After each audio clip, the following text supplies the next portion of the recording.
What it do, and welcome back to another episode of the Weekly Wind Down, your favorite chat show hosted by yours truly, Jer Bear, aka Jeremiah Neal, aka the pop culture maven, aka a video game warrior, y'all. Just leveling up at the game of a life, honey, okay? Y'all, now I know life comes with a lot of highs and a lot of lows. That's the ebb and flow of things. I get it. But your girl has been getting punched down by the life bully. And I'm just like, can we just get up? Can we breathe? Just let me breathe. Let me go to the water fountain. Let me just get a gulp of water right quick. A breather. Okay. That's all I'm asking for. Then you can go back to the punches. But we gotta breathe. Just breathe. That's my song. Made me think of Grey's Anatomy. Anywho, life been having me in the trenches, but then I'm like, a lot of your problems, girl, are very first world level. Okay. So there really isn't a need for any type of complaining, no negativity, girl, no hateration, no holleration in my dancery. Plus, like Maya Angelou and Stacey Rush, still I rise, okay? Yo, does everyone else feel like summer is flying by? How is August around the corner? This is crazy. Like the kids just got out of school. Now they got to go do back to school shopping. Like, how that makes sense? It's very true that time truly flies when you are living fast. And now as I get older, I kind of see why a lot of my mentors and the older folks that I grew up with told me to take things day by day or to not take life for granted just because it starts flying. I swear, as soon as you get into your 30s, girl, the time ticker she speed up to like 1.5 and it just fly by. The years just go boom, boom, boom, boom, boom. Because I remember being a kid, everything just felt so long, drawn out, augmented. Not in a bad way necessarily, but it's just kind of weird to think that, you know, the summers keep going and going and going. And then all of a sudden, like the Energizer Bunny, honey, all of a sudden, and you are the unk and the auntie. All of a sudden, you are the grandma. The grandmama's the baby. Gotta love Jocelyn. So y'all, your girl has been thinking about going to see my girl, the legend, Hilary Duff next week, okay? I'm still deciding my city of choice for the concert because she's doing Madison Square Garden here in New York, but she's also doing Philly, which is only about like an hour away. This is giving, I guess, a little prelude to today's topic at hand, but I still would be saving on my ticket to go to Philly. It's cheaper for me to get a hotel, take the train, get a hotel, and go see Hilary in the same seats that I was looking at than it is at Madison Square Garden. So yeah, I'm over here living in the moment being like, girl, life is worth living. But like, should I just go and have that little moment even if it is for 48 hours? Or should I just go ahead and just right after work, just hop on the train and go see her here in New York? This is obviously no shade to my girl Hilary. My overall frustrations with like the whole experience or even having the option to choose between this kind of is geared more towards the touring agencies like AEG, Live Nation, ticketing agencies like Ticketmaster, girl, and obviously these third-party resellers that are coming up here and messing up the thing, especially for the Popholics that love to go to a show. We've been going to concerts since we were able to go to concerts. You know what I mean? Since we had access to it, because that's how I used to feel, very left out as a kid when my parents would go see a concert that I wanted to see the artist too, but understandably so because, you know, they're talking about adult content. But nevertheless, concerts were once a very accessible way for like the everyday fan to experience music. You know what I mean? It was your treat and your reward for showing your support and your love for that artist. It was a perfect way for us to even connect with other people that also love the same interests in artists. That's a big thing for me. The majority of my friends I met on the internet because we like the same music interests. You know, we all in this unique, cool frequency together, and nothing is better than a live vocal from the artist. Well, I would say that for the most part, girl, because sometimes I've been hearing Brianna Tyler lately. I kid. When you think about where we came from and then flip it into today's era, like it's a whole different vibe. Like people are sacrificing their rent money, their mortgages to go to a concert, girl. And I'm literally not kidding. There's several videos about this online. Like nothing will ever make me laugh more than all the people going to Renaissance for Beyonce and their houses were going into foreclosure over trying to see a damn Beyonce show. And you know I sure enough was there for Cowboy Carter, girl. So I can't talk. But again, as a popholic, I know the power of music. I know the power of FOMO, so I get it. We can't be left out. We got to be in that moment. I get it. No judgment. I've done some crazy things myself, but I'm just showing y'all what the current game is, and it is what it is. But yeah, for this episode, we're just going to go ahead and break down my thoughts on like the current concert culture vibes that's going on within the entertainment market. We're going to dissect what could change to course correct some of the problems and the challenges that we're all facing currently to get us back to the glory days, y'all. I want everybody minimum got got to be going 4 concerts a year, 1 a season, okay? I know that's right. So in order to get us there, y'all got to sit back, relax, and get into this good, get into this message of the week. Now, outside of the artists at the concert, I would say the biggest thing that someone thinks about when going to a concert is the ticket price, okay? Now, personally for me, I've always treated concerts as a moment, not necessarily a luxurious moment, but it was always like the fireworks of my life just because of how addicted I am to music and pop culture. However, I've started noticing more recently that the whole world is turning the concert experience into an extravaganza that necessarily wasn't a vibe that I used to monitor because your girl is a veteran to a festival. Shout out to my Sunfest folks. We're my South Floridians who went to Sunfest every year, okay? So I've done the festivals, I've done the one-off gigs. I used to go to the church conventions, girl. Like, I know all the ropes of how concerts used to be, and they definitely weren't a big parade, I would say, for the concert goers and the artists alike. Like, people picking themes and costume attire and stuff like that, that just was not a thing years ago. The ticket was just the access to the music live. Nowadays, it's your concert ticket plus the service fees plus transportation to the show, girl, plus parking plus food plus your bomb ass outfit, girl, plus sometimes obviously lodging, because that's another thing for me, girl. I don't be liking the travel, especially after Jay-Z crazy self didn't start his concert until 12:30. That means he didn't end it until 2:30, 3 o'clock in the morning. Think about all those people then trying to catch the train to get home, and they're running on reduced local service, like stuff like that. I remember after Spice Girls, y'all, I had on 7-inch platform boots, and we had to catch a train from Wembley. Ooh, after that experience, girl, I said, no, the hotels will always be close by the venue if we have to even do that. But why is that even a thing to begin with? Back in my day. Now, first, we got to address these service fees, honey, because when you go and look up a ticket price right now, you see a ticket costs $100, girl. That means it costs, honestly, $170, $180. The service fees, they be charging just as much for that as they do your actual damn ticket or your seat. What happened to the days where people could just walk up to the ticket booth and buy a ticket? Like, I used to see that in movies all the time, especially in like the 80s and 90s. Like, they should still have 10% reserved for showing up at the queue in the line and trying to buy a ticket that way. Not everything has to be so digital, you know? Why I gotta go to a website to secure my vibes? Well, obviously, I know why we gotta go through the websites, girl.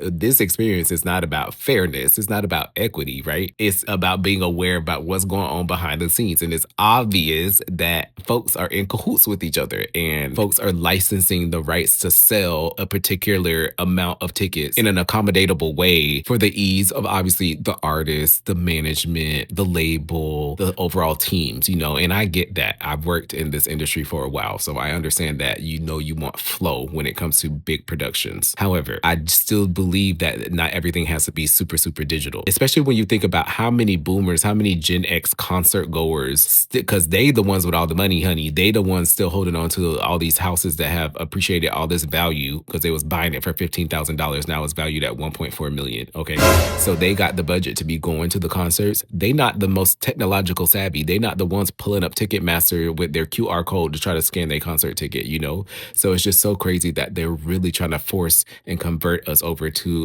a completely digital landscape when it comes to the concert experience. And I'm just like, hold your horses. You showing your cards right in front of us that it's y'all's party. Y'all want to make all the money together and reserve all the tickets. It's like ticket laundering. We know we gonna give y'all a batch of 20,000. We don't care what you do. You can mark it up 5x, but the tickets are yours because we know you gonna come through with that $80,000 immediate transaction, you know? And that's not fair. Now, we just talked about all the things. Did I mention transportation? I think I did, but this is also something that I think we should touch up on because it's two things. Number one, if you try to do ride share to the concert, girl, to and from is going to be a hot ass mess, and you know they're going to surge up them prices, and I hate when they do this. Like, we need to stop doing that. Y'all know the concert ticket already costs us our arm and our leg, and now you want the other arm and the leg to get home? They already done 5x our original ticket price, and now you want me to pay $170 to travel 5 miles to get my Airbnb or my apartment, you know? I remember when I decided, instead of Ubering, I decided to drive to go see Janelle Monáe perform in Inglewood. I ended up paying $45 for preferred parking just so I could have the ease of knowing I could just get out that parking lot and drive on out, because that's another thing. There's nothing worse than feeling trapped in the car, in the line, trying to get out of the big old stadium, girl. Sometimes that could be 2 to 3 hours hours. And with my bladder girl, no ma'am. We love easy and breezy, honey. That's why I love me some New York, girl. Pull up on that train. Well, pull up in the Sri Lanka, honey. But getting home, no ma'am. Now, on the flip side, to all of those things, I would say New York in general has taught me a lot of some of the stuff is made up in our heads, or it's like regional, this whole showing up and showing out vibes. Or maybe New York just has such a vast option or array of concert types to go to, because LA is so like you have to get done up and you have to put on your Sunday's best to go to these shows. And sometimes when I go to shows here in New York, it's like you could just throw on your t-shirt, your fitted cap, girl, and you just going to see the show and nobody cares because they're minding their business in this little hole in the wall venue. I love that. And then don't get me wrong, you could also have your shit on. Okay, girl, you could be stunting on these hoes. So don't get that twisted. But I think that's the way it should be. You should show up the way you want to show up, not a forced, oh, this has to be just such a big moment. You know, what the moment is everybody coming together all for one and one for all in support of this legendary music live. Like I said, I just don't remember this being such a big deal in the 2000s and the 2010s. The only thing I remember that's been consistently pricey and I just had to just go ahead and get along was this damn merchandise, girl. Like I remember being baffled when I went to see Christina Aguilera, Black Eyed Peas, them, they were selling their shirts for $65 in 2005, girl. I'm like, what's going on? But now that I realize that this was the way of the artists actually making their living, because they damn sure wasn't making no money off this tour, honey, I'm like, oh, it kind of makes sense. But yep, I sure enough did. Snatch up my Identity Kane extra small t-shirt because that's all that they had left. Shout out to my girls selling up their merch. But that's all they had left. So then I would sit there and try to squeeze into this damn shirt to have my little pictures for Facebook. Oh my gosh, totally dating myself, y'all. Let's go ahead and move on. So now we just established the concert experience is now pricier than just a ticket, even though they already robbing you with these service fees. Your ticket $100, your concert experience is going to be $600 to $800 at the end of the day. Let's keep it real. Now we need to talk about the inconsistencies of these prices based off of the city that you see the artist. This is the part that really like, I just be wanting to like shake these necks of these people making these decisions, because I'm like, this is not fair. Obviously, the more demand an artist has, the more their biggest supporters are charged, because they know that the people are going to pay it. They know the people are going to want to be front row or in the pit or have that close-up experience. So they're going to, of course, up it a couple hundred. But nobody wants to address the big elephant in the room. And I'm talking about the biggest elephant, honey. Barnum Bailey, honey. How dynamic ticket pricing is really ruining the experience for pop heads. The whole system behind dynamic pricing is screwed up because it's based off of the demand of the artists in your city. You got to think about the amount of people in queues in New York City. Of course, there's going to be 60,000 people in a queue because there's 8 million people that live in the city, honey. And so I just think it's not fair that less densely populated places get a better shot or a fairer chance. It's not just these are the amount of tickets that we have on sale and y'all try to scoop them up one by one. It's this like weird staging and blocking that we're going to discuss based off of like the tier of your ticket. But then if you copied and pasted your arena picture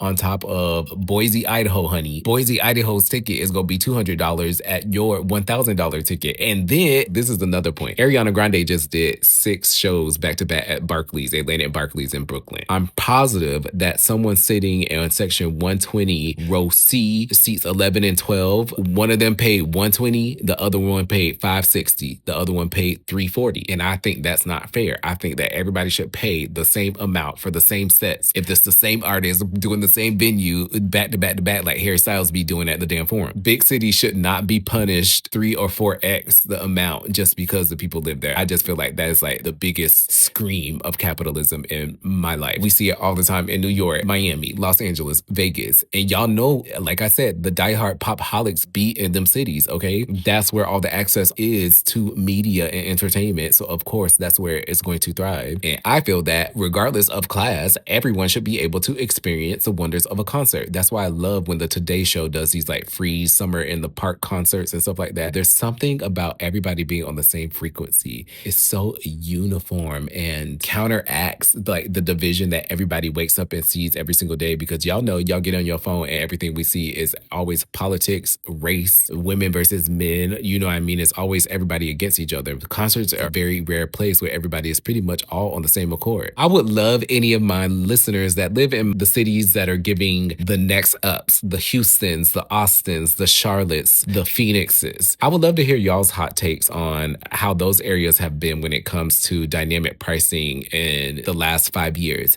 Have you noticed these shifts when you are purchasing and all of a sudden now you have queues when you're trying to get your tickets and they say, oh, now you have 500 people ahead of you as opposed to before there was not even a queue to begin with? I want to see how my case differs because I've just been a big city girl.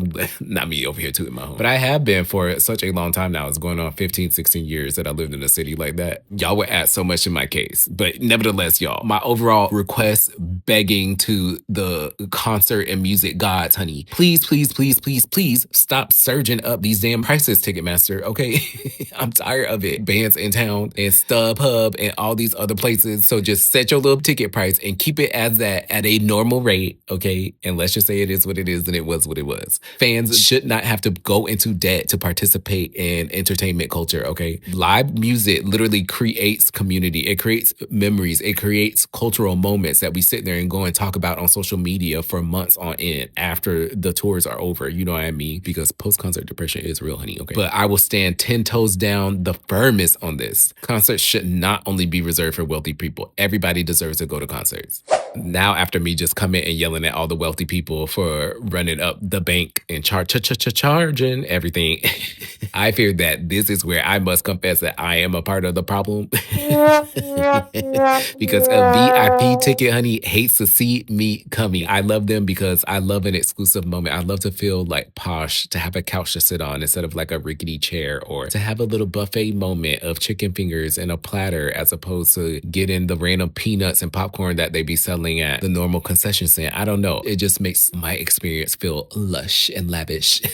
But I'm clearly not the only one that likes a VIP package because they are a big selling factor of this whole experiential escapism that concerts are offering now in 2026. Like I remember meet and greets used to be, you know, a little extra $40, $50 on top of your ticket. Okay, let's say maybe in the 2010s, maybe like 100, 125. Now, girl, Chris Brown is doing $1,500 a pop for a meet and greet photo.